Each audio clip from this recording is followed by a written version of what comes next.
நீங்க 3 லட்சம் ரூபாய் அட்வான்ஸா கொடுத்து இடத்தை தான் பிளாக் பண்ணிருக்கீங்க. ஆனா எங்க எஜமா 3 கோடி ரூபாய் கொடுத்து இடத்தையே ரெஜிஸ்டர் பண்ணிட்டாரு.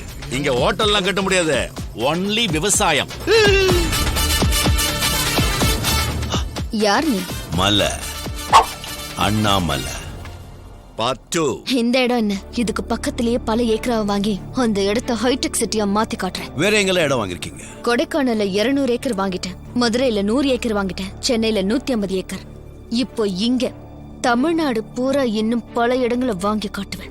எல்லாரும் அந்த இடத்த வாங்கிட்டேன் இந்த இடத்த வாங்கிட்டேன்னு பெருமையா சொல்றீங்களே, நீங்க யாரும் அந்த இடத்த வாங்கலைங்க, அந்த இடம் தான் உங்களை வாங்குது. இருக்கிற விவசாய நிலத்துல தரிசு நிலமாக்கி அதுல பில்டிங் கட்டி ஐடி சிட்டியா மாத்திட்டீங்கன்னு சொன்னா நாளைக்கு உங்க பேர பசங்க சாப்பாட்டுக்கு பதிலா மாத்திரதான் சாப்பிட வேண்டியிருக்கும். உங்க மாதிரி பணக்காரங்க வீட்டுல பரிமாறதான் நல்லா இருக்கும், ஆனா ஏழை வீட்டுல சாப்பாடு நல்லா இருக்கும். ஒண்ணு மட்டும் புரிஞ்சுங்க, சாப்பிட்ட சாப்பாடெல்லாம் உடம்பு எத்தங்கிட்டா உடம்பு கெட்டு போயிட்டு, சம்பாதிச்ச பணத்தெல்லாம் நீங்களே வச்சுக்கிட்டா வாழ்க்கை கெட்டு போயிடும். Download ShareChat.